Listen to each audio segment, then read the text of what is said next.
Welcome to the Complete Engineering Podcast, brought to you by the University of Nebraska-Lincoln College of Engineering. And welcome to the College of Engineering's Complete Engineering Podcast. I'm your host, Carl Vogel. Today, we're joined by Jennifer Lather, an assistant professor at the Durham School of Architectural Engineering and Construction. Today, we'll be talking about a trip she made to the nation's capital and the important things she was discussing there. In early March, the White House hosted a meeting of about 100 policymakers and college faculty and administrators from across the country. The purpose was to explore ways colleges and universities and their campuses and neighboring communities can work together to address climate change issues that affect their local areas. Jennifer participated in that event, is here to discuss that experience and what she learned and how it could help affect things here in Nebraska at the university and in the communities that it serves. And more especially, and I think as importantly, the careers and the futures of our engineering students that are coming through the program. Jennifer, welcome to the podcast. Well, thank you for having me, Carl. Hey, we appreciate you being available to talk with us. Let's get into this trip to Washington. That we don't talk to a lot of people who've gotten to sit close to the places of power in this country. And how did you get to come to this podcast? And what was, or not the podcast, but the summit? And what was the purpose? Yeah. I'll start with a little bit about the summit itself. It was organized by a mix of different people: the University of Washington, the National Science Foundation, the White House Office of Science and Technology Policy.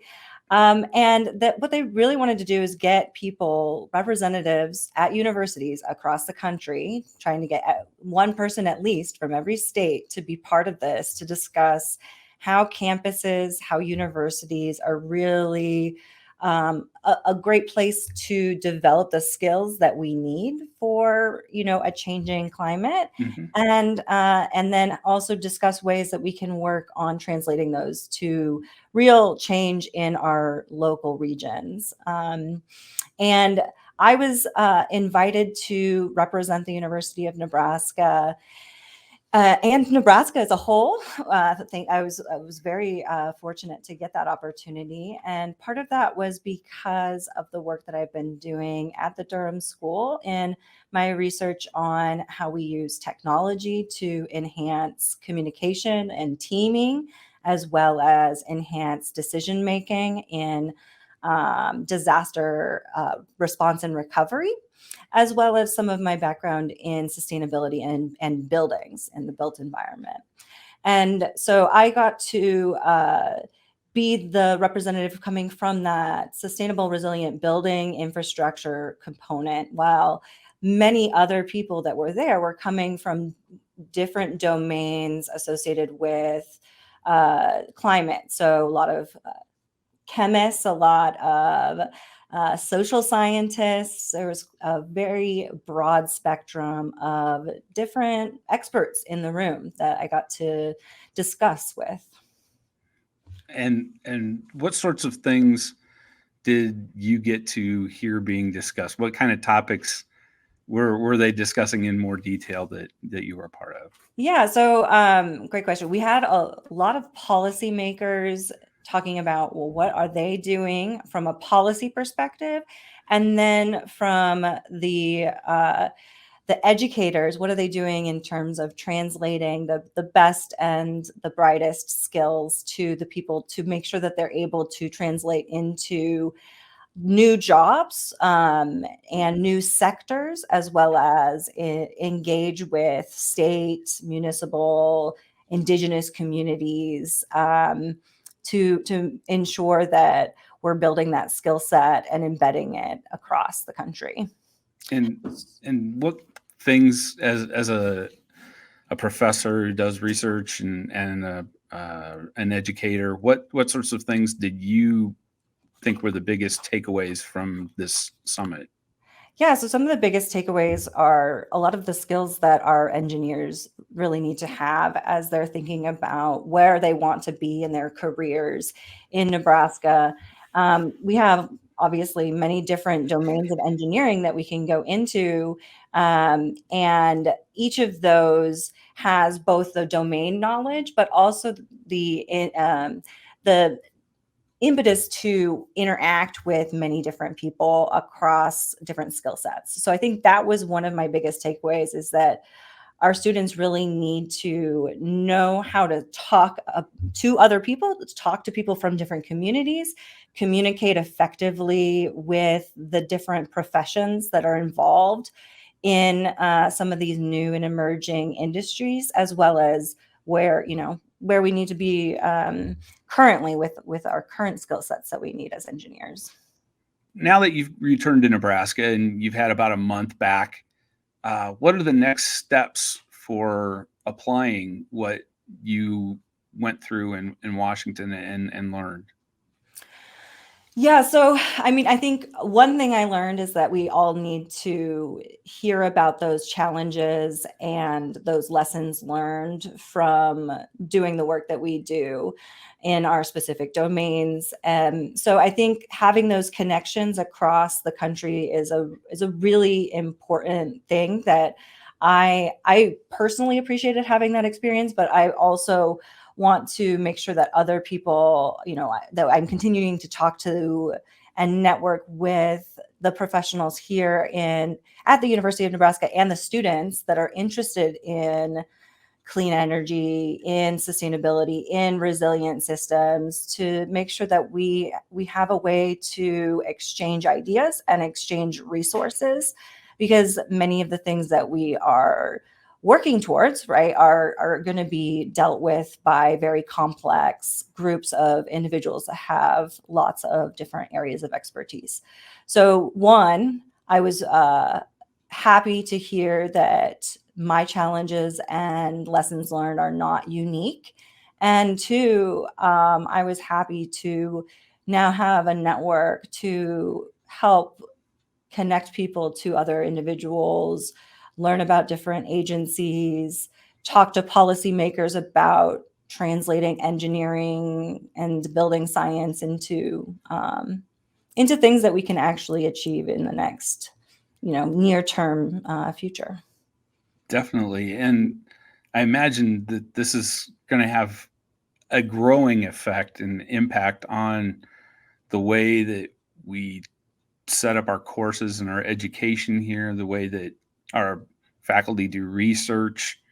It's got to change the mindsets of people as well.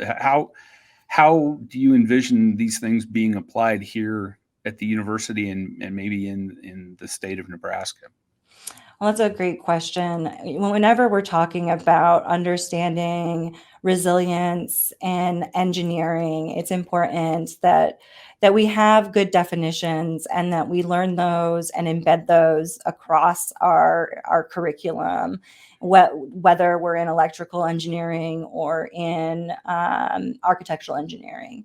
Each of those have their unique challenges from a curriculum perspective, but I think that including this language, including engaged activities, service learning projects, etc., in a way that isn't overburdensome to our students, right? That's really what we want the complete engineering program to do, is to ensure that we're elevating the engineering concepts that we have and providing context for how they translate to the real world. And I think that provides a lot of value to both our students and to the local communities that we engage with. So when we're thinking about embedding, climate science or other concepts, we also need to learn how to decipher, truth from fiction. We have to learn how to think critically, and these are core parts of becoming a good engineer. And so I think there's a lot of opportunity for these topics to be embedded across almost every course that we have in our curriculum here. And I think that we are doing a good job of already doing it. And I think that we can always continue to improve that. Yeah, and another thing that you mentioned, the Complete Engineer initiative that we've had here at the college for the better part of a decade now, and it does a lot of different things than maybe engineers are used to being educated on. It gives them experience in those things, and it stresses areas that maybe they don't. But also another emphasis we've had in the college has been the grand challenges that have come up. And I know some of the grand challenges focus in on uh, sustainability and topics like that. Uh, how does this tie into maybe some of these projects that are going on right now? I know you've done some work based on the flooding in 2019. Um, how does this get applied to communities here in Nebraska? There, we're seeing a picture of, I believe, the Elkhorn River flooding in 2019. Yeah, the Midwest floods in 2019 were devastating for lots of different communities. And it really highlighted how flooding can impact areas where we just don't have good ways of predicting where it will occur and where it will occur next. Our more rural communities are more adversely affected. Our low capacity communities are more adversely affected. And so there's a lot of interesting intersection between how we as engineers approach, the very problem solving activities that we do, and then the social needs of the communities. When we think about resilience, we want to be able to both bounce back, but also bounce back in a stronger way that is equitable to everyone as much as we can, and also understand that equity and what someone thinks is equitable is going to be different. So different communities are going to have different needs and have different interpretations of what it means to be equitable.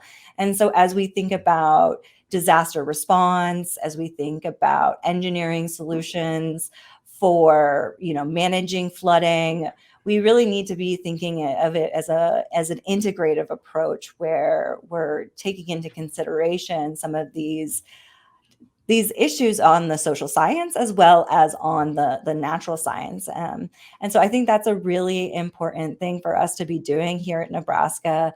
The Grand Challenge Initiative is a really amazing opportunity to get those intersections between the typical hard science, STEM, and some of those more soft. Well, I won't say soft because it's not soft. It is really difficult to study these social constructs and these other systems, but those ecological and those social factors that we are trying to provide solutions for.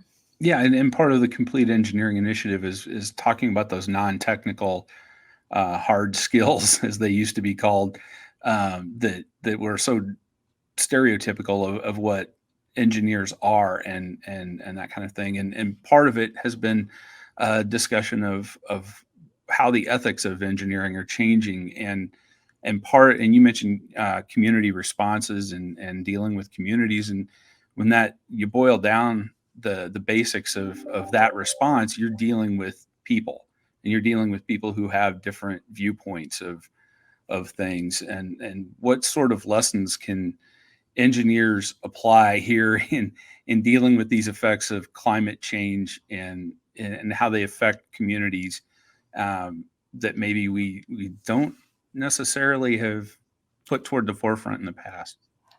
Well, that's a great question. I think it's a mind shift for many people, not for everyone, but for Mm-hmm. some people. And there's two ways I think about this. The way that we teach engineering traditionally is that we want to, so we want to build a system, say a mechanical system that conditions a space and makes it comfortable for us all to be in that space, whether that's on a hot summer day or a cold winter night.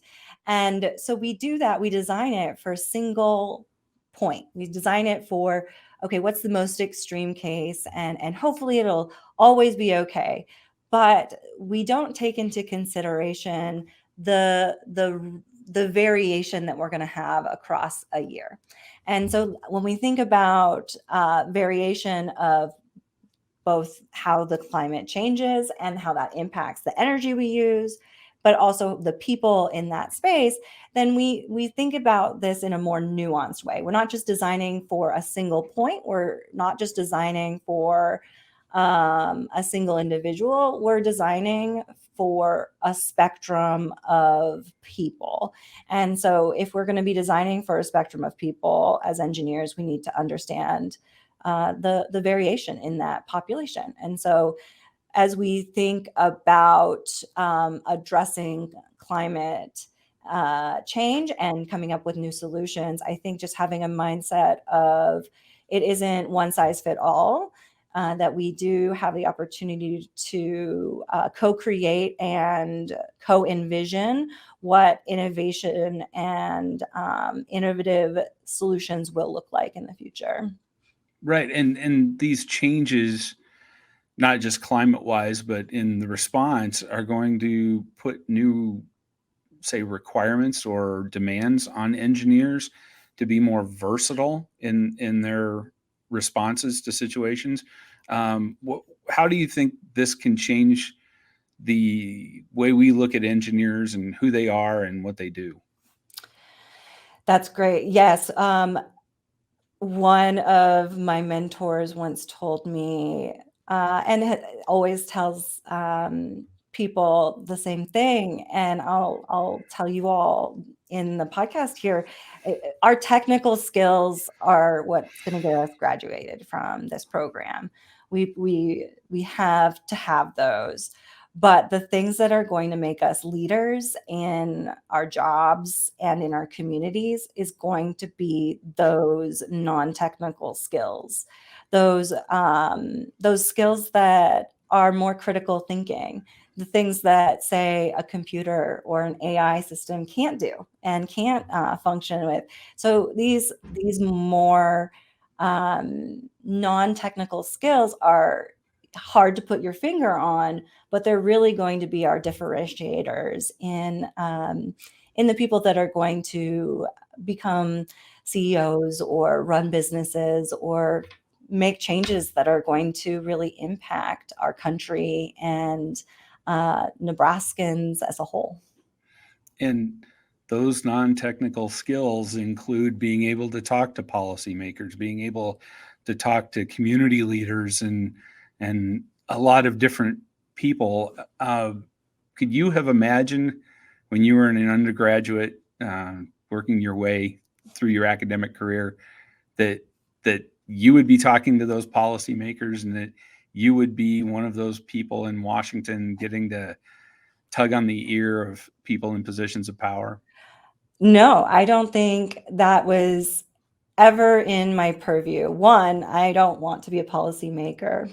But two, I didn't realize like how much an engineer is needed to be in the room with policymakers. And so that connection, did not have that as an undergrad. And as an undergrad, I really just, one, was trying to survive my classes, but two, like, we have this vision of what we're going to end up doing, but the path that we go on, as long as we stay, inquisitive, learning, we end up finding different paths forward. So, and what did the opportunity to take part in the summit mean for you personally? I mean, it has to be really cool to be, if not at the White House, like a few steps away. Yeah. So, I mean, for me, I was very surreal, right? You go through Secret Service, a couple different screenings, and they check your bags and they give you a badge, and you're escorted through and you're told, not to interrupt people. Very surreal to be there. But then as it sinks in, it's really nice to have that feeling of, oh, I get to be in the room. I get to be someone advocating for my students. I get to be someone advocating for my community. And I also get to be an expert in the areas that I'm an expert in. And I think that that's very powerful. Yeah, and professionally, this has to have an impact for you. What does it mean for you, and how does this maybe impact your career going forward?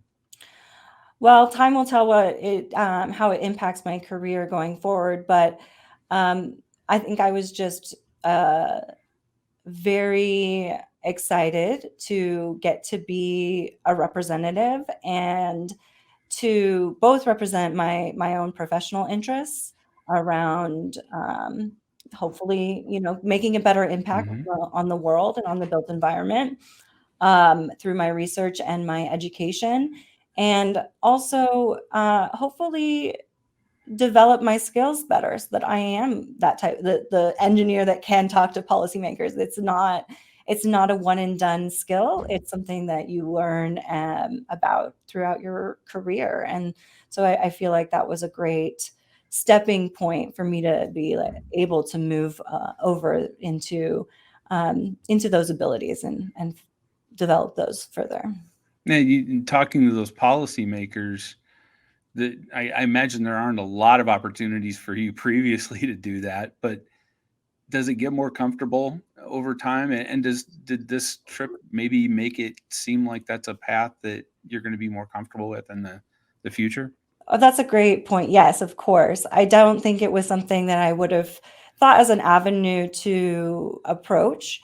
And through doing this and through talking with the people over at the Office of Science Technology Policy, I found out that there's a lot of opportunities there, even for undergrads and grad students to get internships as engineers with, the White House. There's these connection points that are available that I never thought or wouldn't have thought of as a student to do or to approach. And then professionally now to be able to say, oh, okay, I can go talk to those people and find out more about what they're doing. These are people that get involved in the office, uh, as the White House changes, right? So it's an always evolving set of people. There's only a few that are in the OSTP that stay. And so if we think about, our careers going forward, maybe at some point I will, spend a year in the OSTP working with policymakers, or maybe my students will be doing the same thing going forward. So very exciting opportunities to realize that we have available to us, and then also to understand how to talk to those people.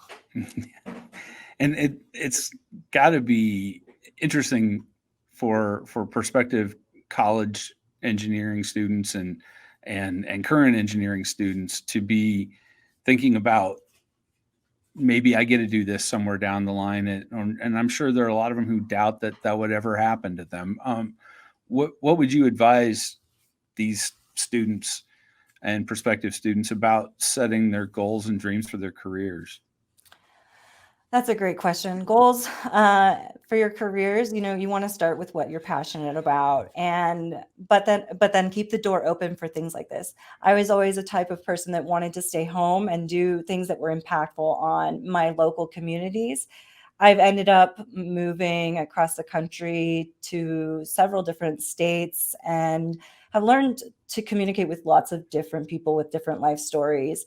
So I would say keep an open mind. If you want to travel, don't get don't get sort of set back by not getting that first internship in New York City or Washington D.C. Or if you keep putting your foot in the door, someone will give you the opportunities.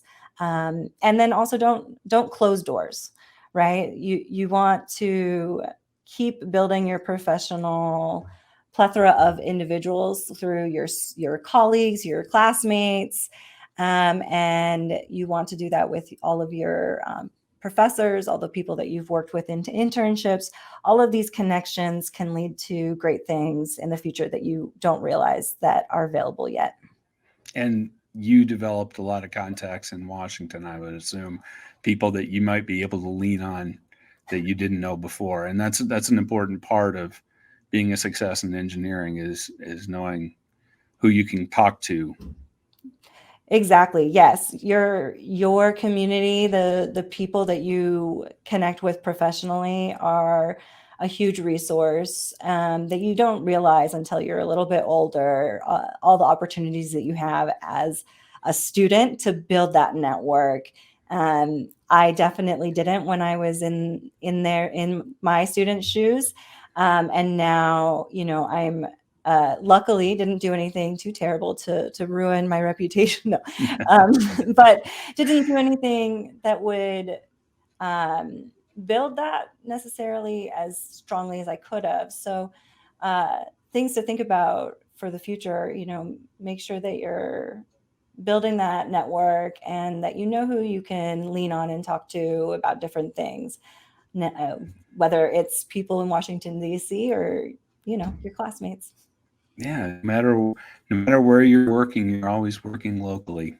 So, Jennifer, thank you for joining us today and discussing this great opportunity in Washington. And I also want to thank Matt Honke, who's been producing behind the scenes today, and want to remind the people who have joined us for this podcast that you can find the College of Engineering on social media at Neb Engineering on many of the major social platforms. And we also urge you to check out our YouTube channel where you can see the videos from this podcast and from previous podcasts. Jennifer, thank you for joining us. Thank you for having me.